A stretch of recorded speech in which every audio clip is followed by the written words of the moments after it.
semua itu teriak. Saya sudah di bawah gitu, kayak dilempar gitu loh. Saya mau berdiri sudah nggak bisa karena kaki ini sudah kemasukan serpihan, jadi saya merangkak aja. Awalnya sih saya nggak merasa kalau tangan ini luka sama telinga.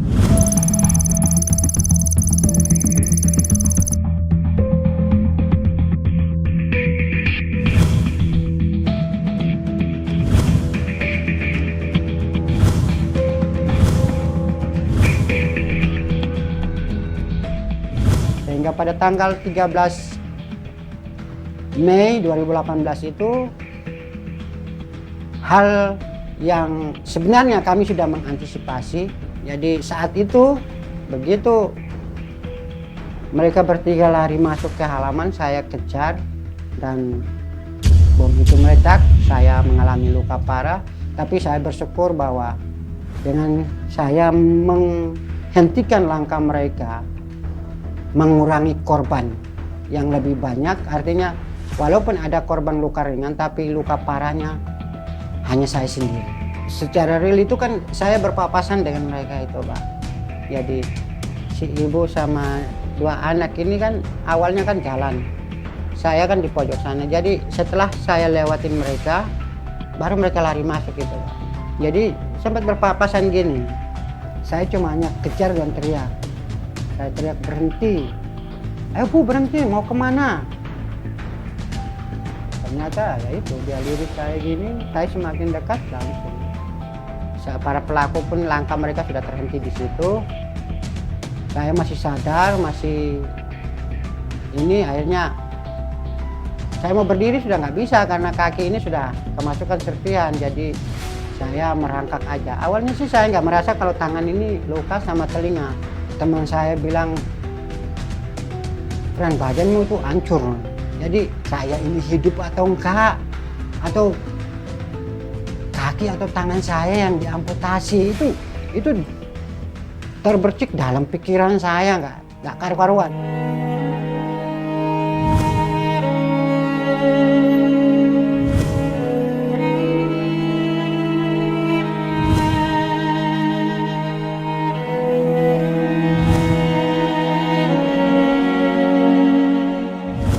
Ini yang saya alami, kaki saya, terutama kaki saya luka itu kemasukan 2 serpihan ya, waktu kejadian itu ya, 2 serpihan bentuknya persegi.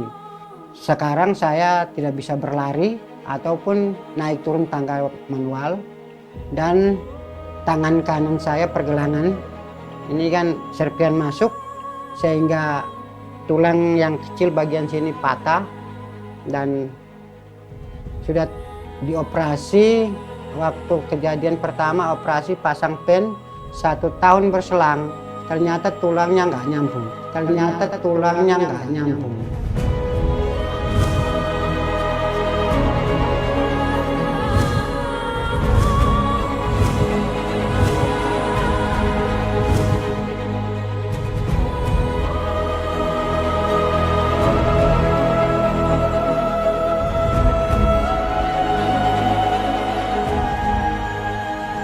Dan untuk saraf 3 jari saya, ibu jari, jari tengah sama jari telunjuk nggak normal, jadi mati rasa.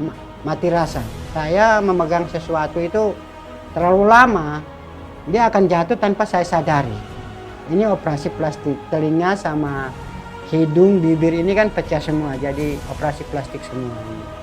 Aksi teror yang saya alami itu sangat membawa perubahan dalam aktivitas saya, baik saya secara pribadi maupun dalam kehidupan keluarga saya.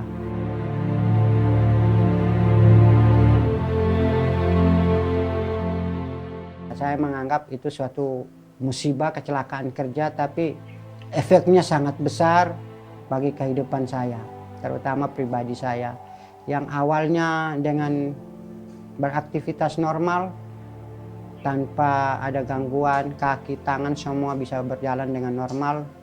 Tapi setelah kejadian itu saya mengalami cacat, sehingga imbasnya bukan hanya kepada saya, kepada anak saya, kepada istri saya, mereka juga mengalami. Kalau untuk bertanya tentang istri anak, saya merasa sedih. Anak-anak yang umurnya segitu mereka harus bisa bertingkah laku dewasa gitu loh, Pak. Mereka harus bisa membantu saya. Bahkan yang paling renyah itu telah ada kerusakan-kerusakan apapun yang dulunya saya bisa kerjakan sendiri, malah mereka yang sekarang mengambil bagian itu. Itu gimana ya rasanya itu kalau kita punya anak, rasanya itu hati itu nggak tega gitu loh. Tapi ya memang ini kenyataan yang saya harus jalani. Saya bersyukur istri saya itu, saya pikir tenaganya itu 10 kali lipat. Jadi setelah saya jadi penyintas itu apa-apa dia lakukan sendiri itu tanpa ada minta bantuan. Dia mau minta bantuan saya bisanya apa? Tangan posisi sakit, kaki posisi sakit. Ya udah, jadi awal-awal apalagi pas saat-saat awal kejadian itu, aduh rasanya itu sedih banget. Ya, kalau udah tanya istri anak itu aslinya saya nggak kuat kalau untuk tanya istri anak gitu. Karena mereka itu istilahnya segala-galanya bagi saya.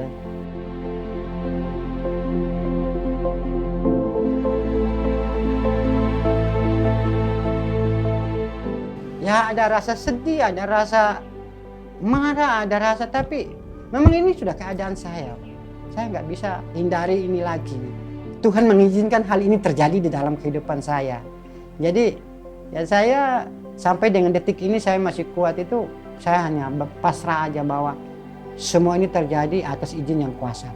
Ya hal yang memotivasi saya untuk tetap bertahan sampai dengan detik ini, bahkan untuk melangkah ke depan.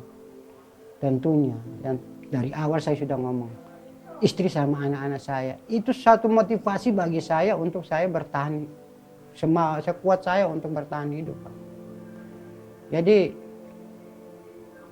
motivasi saya itu dalam keadaan saya seperti ini, saya tetap akan berusaha semaksimal saya untuk menyenangkan istri dan menyenangkan anak-anak saya.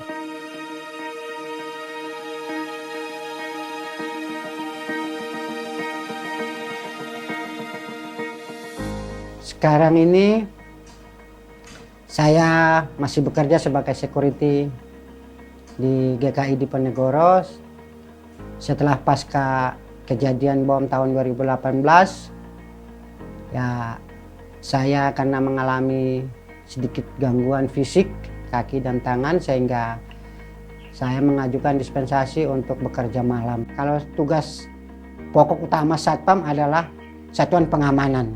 Artinya kita berusaha mengamankan lokasi kita di mana bekerja.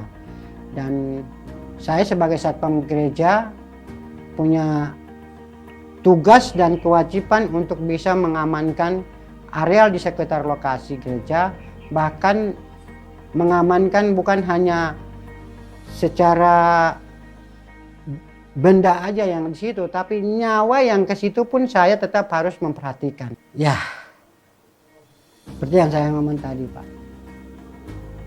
Awalnya itu setelah kejadian itu saya menganggap hidup saya sudah berakhir, sudah sampai sini. Melangkah ke depan bingung, serba gelap gitu loh. Ya, lembaga BNPT ini kan bekerja sama dengan kementerian dan lembaga-lembaga kan. Jadi terutama saya sudah mendapatkan banyak sekali layanan. Yang paling saya butuhkan layanan medis, itu saya sudah dapatkan. Kalau sudah bilang BNPT, itu kalau pribadi saya menganggap mereka sebagai orang tua yang bisa memberikan harapan pada anak-anaknya untuk masa depan. Saya memang dari awal saya sudah bilang saya nggak ada dendam. Jadi saya mau ketemu, saya bilang tinggalkan pemahaman dia yang salah, mendingan ikuti ajaran yang ada, yang benar. Ya, pesan saya untuk masyarakat Indonesia, marilah kita tinggalkan paham radikalisme. Indahnya itu hidup rukun dan damai bersama. Jadi kalau semakin kita saling toleransi di antara umat, kedamaian, kenyamanan itu kita rasakan. Indonesia maju, Indonesia bisa, Indonesia mampu untuk mengatasi semua itu. Asal intinya kita saling toleransi. Siapapun dia, jangan melihat dari golongan mana, dari agama mana dia. Tapi hendaklah kita rukun, saling toleransi, saling menghargai satu dengan yang lain.